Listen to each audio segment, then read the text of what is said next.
I'm an international applicant. I'm seeing the world. How would I approach it? If you live abroad and you see the headlines and you watch the news, you're seeing the worst of it. Fear and uncertainty about coming to the U.S. You better believe that INSEAD and LBS, Oxford and Cambridge, and even Rotman and Ivy, they are all licking their lips waiting for a surge of applicants. Schools have officials full-time devoted to international students and their challenges. If they have immigration problems, they try to come to the rescue. I don't think, despite the scary headlines, things have changed for your experience. It's not going to alter anything about your coming here and having an incredible educational experience.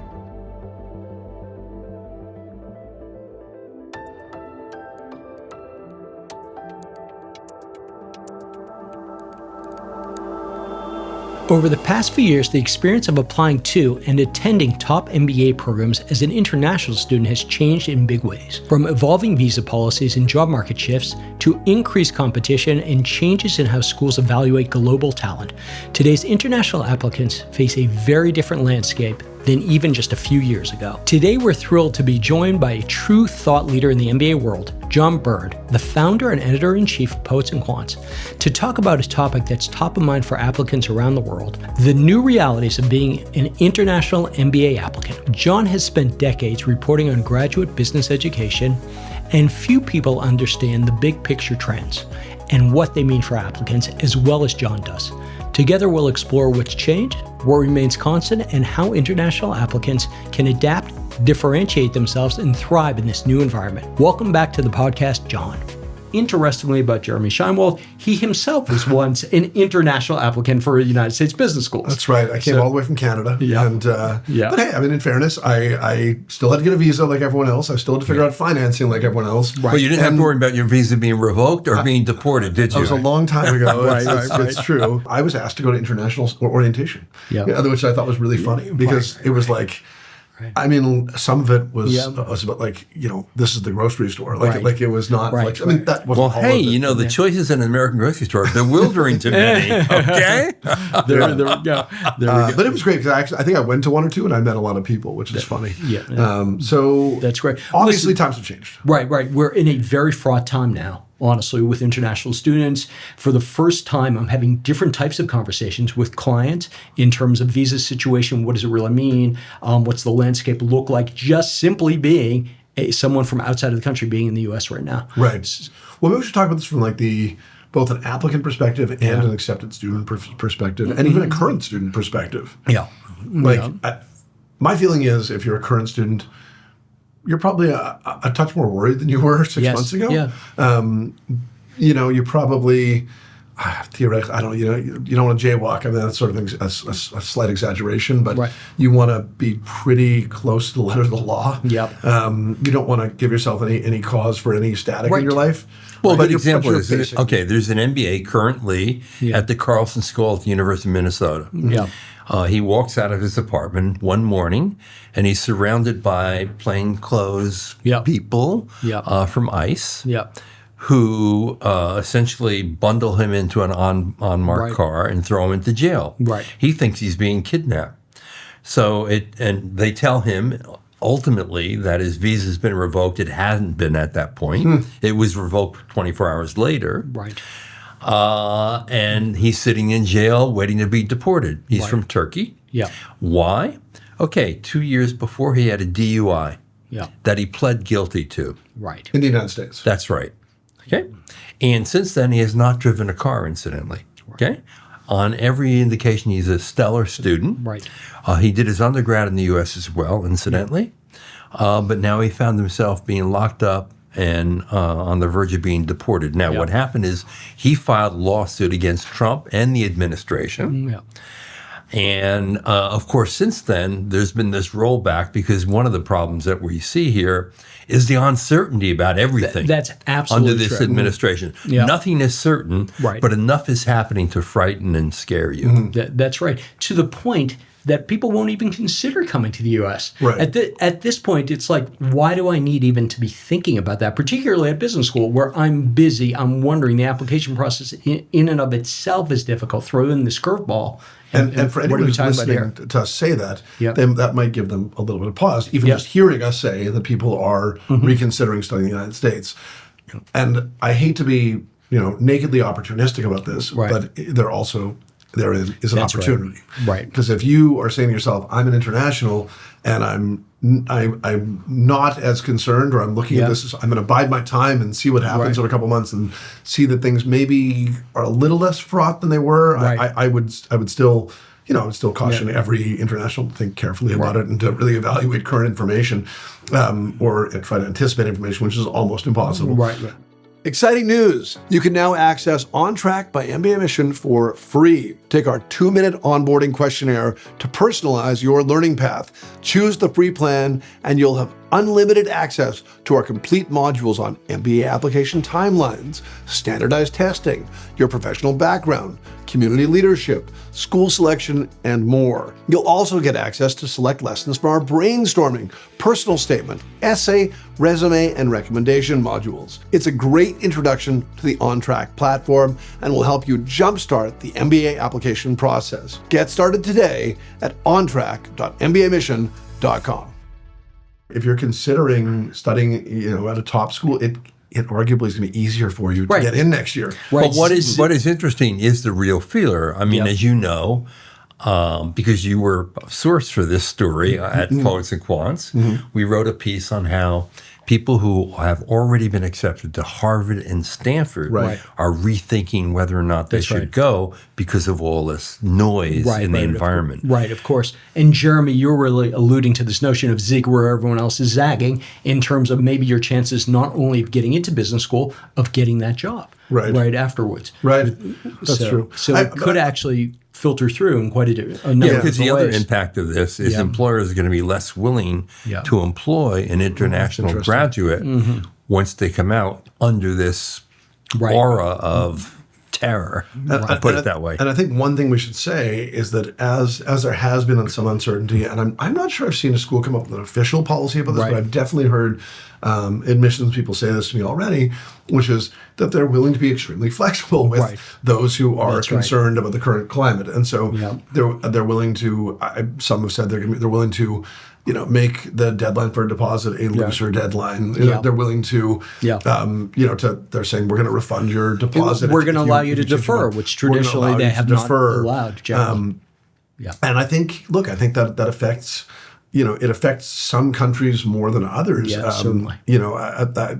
I know one school said unofficially, to every single student in their school, you, in the second year, you will finish this degree. If we have to Zoom you in to your classes, if things go really bananas, and thankfully it didn't happen.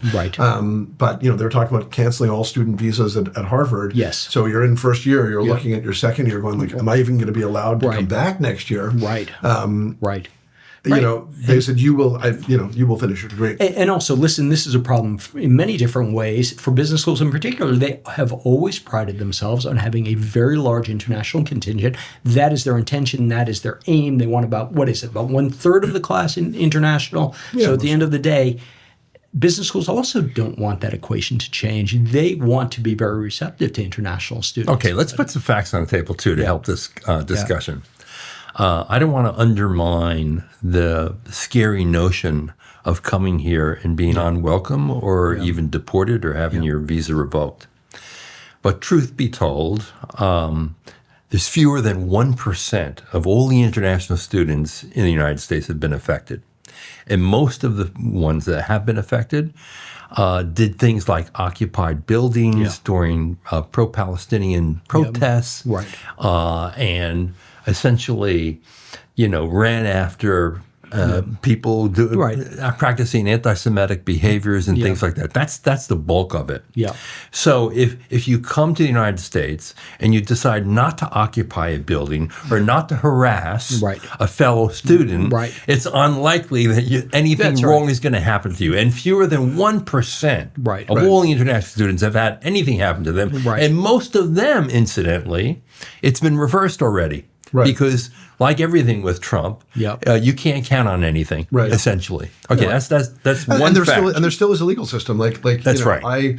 I disagree with the politics of one of the Columbia protesters for sure, who made headlines with this. Yes. But I certainly believe in his freedom of speech and believe that he should not have been kicked out of this country. And so there's still the law. There's still absolutely the law. Right. Let me also just sort of pause here as well.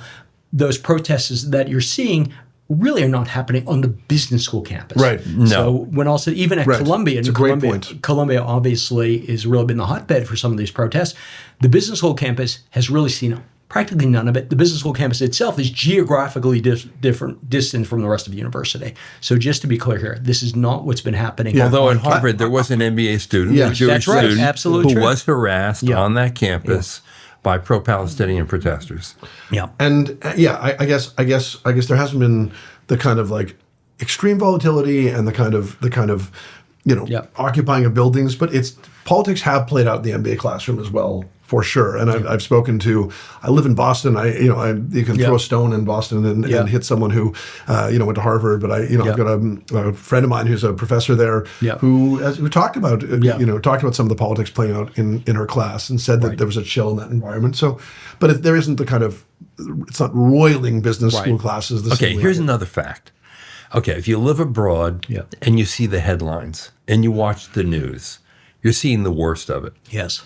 And your impression from those headlines, and whether they're on a CNN screen or whether they're in your local newspaper, are creating a lot of fear and uncertainty about coming to the U.S. Right. But the truth is that on a college or university campus, it is a welcoming atmosphere. You will be welcomed. You will be embraced for your diversity. Yeah, that's right. And there's virtually no university in America where that's not true. Right. So, you're looking at these headlines and making observations about what will it be like to live in the United States today. Right. It'll be fantastic. Yeah. Okay? Right. It really will be. Right. Yeah. Right. Like day to day, the three of us are walking outside, and we're not confronted with politics unless we want to engage it ourselves. Like engage it, whether it's just looking at our phones or whatever it might be. But yes, there isn't a constant tumult in our day-to-day lives when you go to the grocery And if anything, there's total acceptance because you go to university because you're curious about the world and you want to develop these social relationships and your intellect that makes you want to embrace your fellow classmate and learn from them. Yeah. And that's why it's such a welcoming environment. You can be from any part of the world. Right. No matter what the government is, and it doesn't really matter, you will be welcome in the United States. And particularly at business schools. To come back to this notion here, particularly at business schools, which for decades now have been very deliberate in making sure that their classes had a significant international population. All of that said, all of that said, that the United States will be a welcoming environment. You better believe that INSEAD and LBS and Oxford and Cambridge and even Rotman and Ivy, they are all they're all licking their lips, waiting for a surge of applicants. Okay, that's true too. Yeah. Let me put another fact on the table. Yeah. What other choice do you have? Now, the UK has placed some visa restrictions on graduate students. Right. They now prevent married students, their spouses, from coming and living with them in the UK.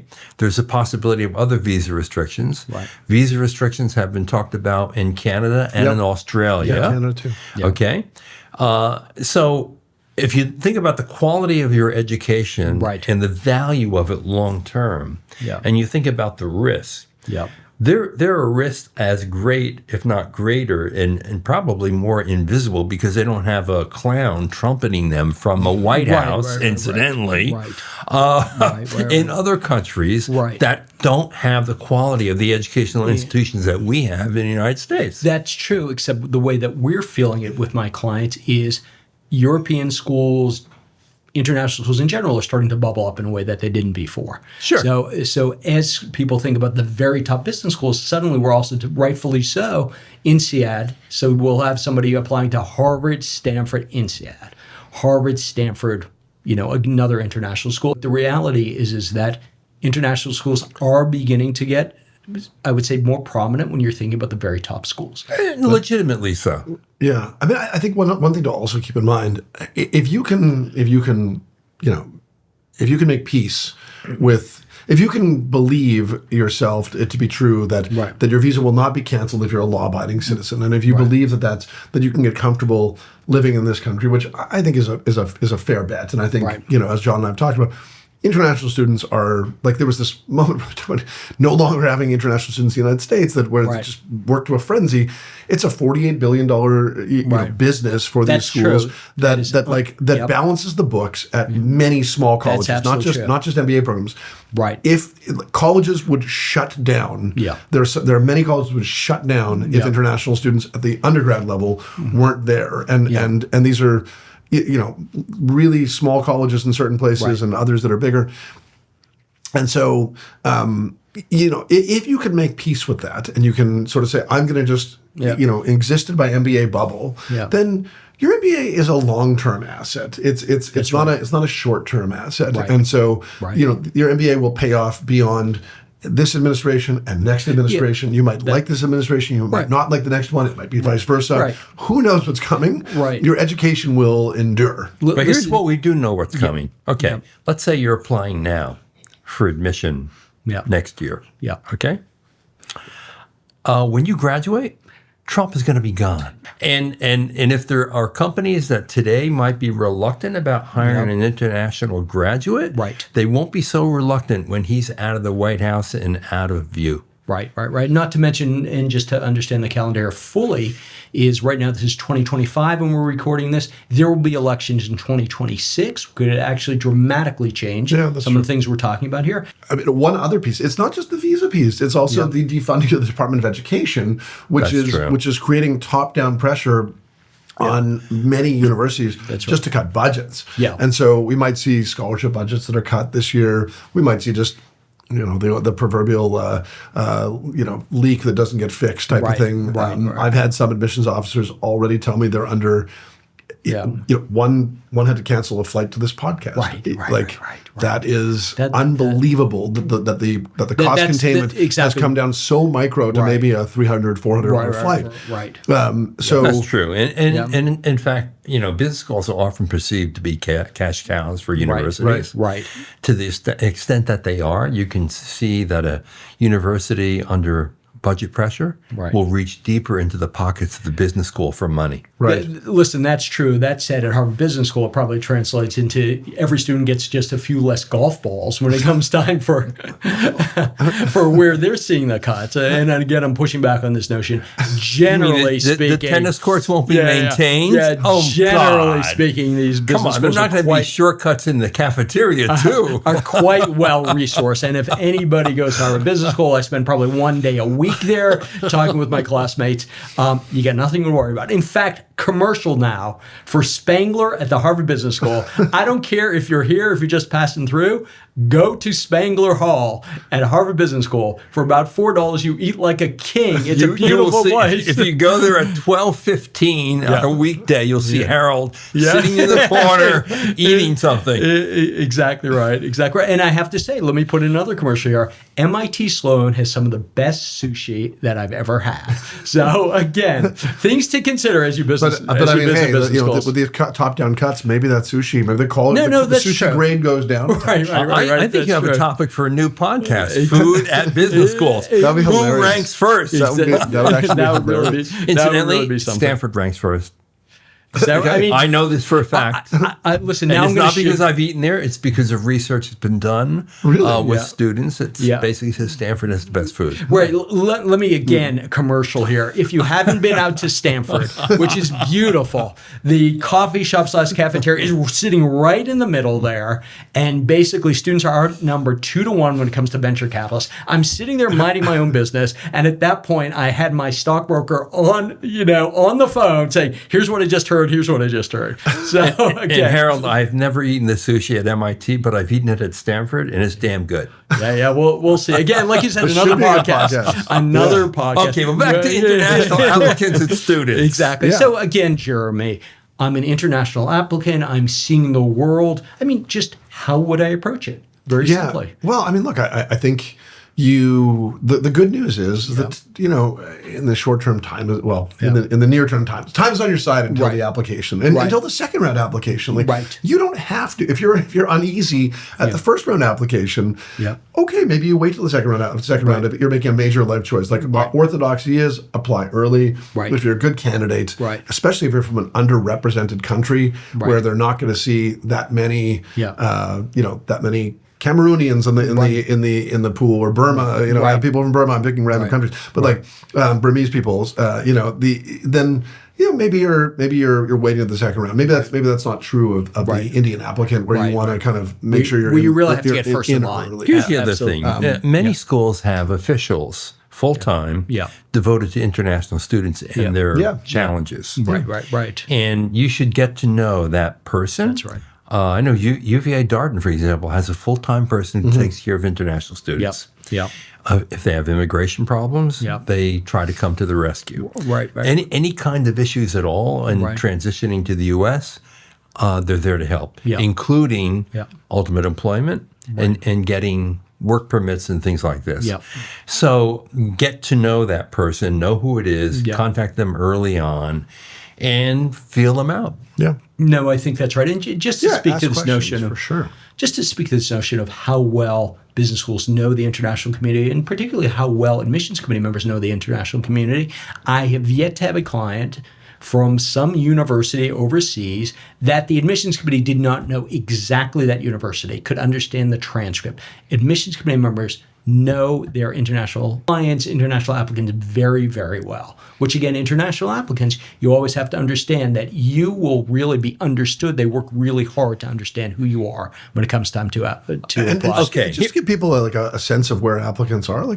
I think the story with the Trump administration's war on Harvard, it'll go on. But it sort of, I feel like it really peaked about maybe 2 or 3 weeks ago. That's right. And I feel like right when that happened, we got, understandably, some panic phone calls from our admits who got into Harvard, internationally and even domestically. People like, what's going on here? And I think since then, I remember just kind of putting on our Slack channel, no one should feel a need to rush to judgment in this moment. Let the story evolve a little bit, and maybe and I'm not trying to persuade anyone. People should do what's best for them in their lives. But I think we need to sort of see where this news cycle ends up and where some of this behavior ends up. And so since then, I think most of the people that we were in touch with have calmed down. I think most of the people, there's no one that I know of who's definitively said at our firm, I have been admitted to Harvard and I will not be going next year. I think people change their minds. There's one person I want to check in on now that I've said it, who was thinking about just staying in Europe, and I wonder where that person is now. But it's natural. When the stock market falls, people are like, maybe I should sell, and it's just don't panic. That's right. And so it's sort of the same. Maybe I got into this MBA program. Maybe I should sell. Don't panic. That's a really good point. Wait it out, and because the school will give you the time. And I'm not saying go. I'm just saying wait until you have better information. Okay, here's an important question to put on the table. If you're accepted to a T15 program in the United States, should you go? I'd say without question. But what if you're not accepted to a T15 program? What if you're accepted to a 30 program or a 35 program? Should you come? What do you say? Well, I'm going to answer in a slightly different way, John. Okay. Right now, during these times, people need optionality. We don't really know the answer. I don't think there's anybody who knows the answer in terms of what the world will look like for international students at a minimum 10 months from now, based on where we ourselves or the time of year that we are doing this podcast. So what I tell folks at this point is, yes, if you're thinking about American schools, then apply. Even if you're on the fence, apply, because it's going to be a different world. That said, would I go to a top 30 school? I definitely apply. I definitely see what the world looks like, because again, we're talking about when you graduate. We're talking 3 years from now. It could be an incredibly different world. Jeremy, what do you think? I just think it's so individual specific. I want to know what that individual wants to do and why they want to go to school. And generally speaking, I think MBAs of all stripes tend to pay themselves off. Yeah, but let's assume that you can't get into a T15 school. you still want an MBA. There are great schools and great programs at many of these institutions that are ranked well below the top 25 even. And some of them I could arguably be better than schools in the top 25, incidentally. If your intent was to go to that school yesterday and you're thinking about not going today, I'd say you would go. I think if you're in at Texas McCombs, a school that hovers or just outside the top 15, if you're in Georgetown and like it was your dream to go, I don't think much has changed. I think there's been a lot of noise and it's been unsettling, and I empathize with those people for sure. But I think if your long-term goal is like, I need this MBA to get where I want to go in my career, I don't think that much has changed. Well, I would even argue you'd be more protected. I'll tell you why. Because those programs are more intimate. There are fewer people, and the administrators and the faculty in those schools probably are more hell bent on holding on to you and protecting you than a school with a large number of MBAs where you can easily get lost. Right. I mean, listen, I'm going to take this in a slightly different direction. International applicants, consults will call me and they say they only want Harvard, Stanford, or Wharton. I do a lot of Harvard, Stanford. A lot. That said, I've also had some great outcomes, particularly for international students at those schools that are top 30. I mean, people always take it for granted in terms of what positive outcomes look like. And the reality is there's a lot of, again, international students, you can go to a lot of schools and have great outcomes. I mean, like it sort of goes to like the, I've said this a million times. Like you are the applicant or the independent variable. Like yes, you might believe that you're going to the heavens will unfasten if you go to a school that's ranked 10 points higher. But if you're a fundamentally capable person, you're going to be fine. At these programs, it's not suggested you should accept anything less than your best or the program that's going to make you feel best. But is Washington University in St. Louis graduating does they have an impressive alumni group? Yes. Yes, they do. Right, of course. Does Georgetown? Yes.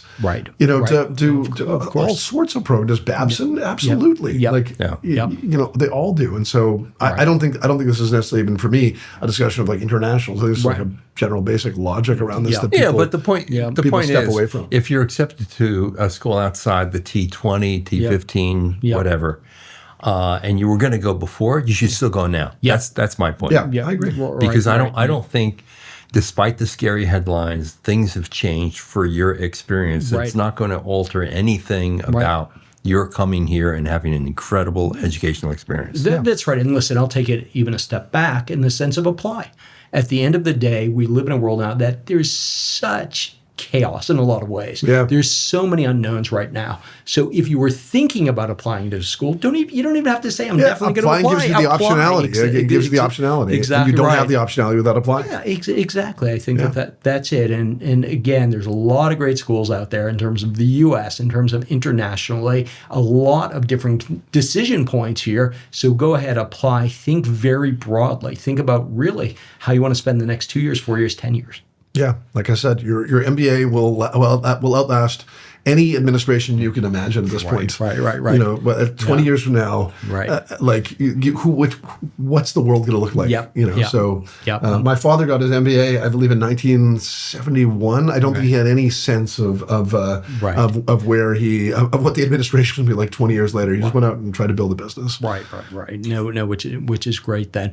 Any final thoughts? As far as, again, if I'm an international applicant, think about business school. We covered a lot of this. I'm not sure. I think you just need to do a little more early on prep in terms of what it will take to come here without difficulty. And make sure you're getting advice from the right people. I'm going to reiterate what I said before. Make sure you know who the contact person is at the schools you're applying to, who helps international students specifically, and have a direct line of communication with that person well before you come, maybe even before you apply. I think that's a really good idea because that person is going to have tremendous advice for you based on real experience over many people. And don't be afraid to during the admissions chats they do online, or engage. Ask the tough questions. You don't have to be worry about asking questions on this topic. And I'm saying two things that are polar opposites. Like think think short term in terms of gathering information and trying to understand your situation, and think long term in terms of your education itself. Right. Here's the other thing. People may not know that Harold has a law degree and his specialty is immigration law. And so if you have any problems whatsoever, you should immediately reach out to Harold. Exactly. And he will do pro bono work for you. Can you put his number on the screen? Yes, exactly absolutely. right. Understand that they are talking about Harold. It is not me, Harold. I'm sure that there is a immigration lawyer named Harold out there. It's probably worthwhile to find it. What I would say is a final note, do not be discouraged. At the end of the day, this is a very fraught time, but at some point we sort of go back to normal, go back to average, and that's going to happen probably sooner rather than later. If you ever consider business school, by all means apply, really understand what your choices are, and again, be optimistic. In many ways, it's a great time. Yeah. Yeah. Well, I mean, if you think, sort of extend just the tiniest bit, but if you think about it, if you're like, I guess we sort of touched upon this, but if you're applying in September of this year or December of this year, you're matriculating in the following, late summer, fall. Like this is, you've got a lot of time. Exactly, and then graduating 2 years after that, and the reality is you do have a lot of time. Yeah. Okay. On that note. Great discussion. Thank you very much. Thank you, John. Thank you to our international applicant, Jeremy. This is Harold Szymanski for the MBA Mission Podcast. If you want to be one of our success stories, sign up for a free consultation with a member of our full-time MBA admissions team. Since we've worked with tens of thousands of applicants over the past 2 decades, we can give you our honest opinion on your chances and help you put together your very best application. That is not a sales call, but rather your first session with one of us for free. We can give you a profile evaluation, answer specific questions about the process, review your resume, talk about your school choices, and so much more. Sign up at mbaMission.com/consult. We look forward to working with you.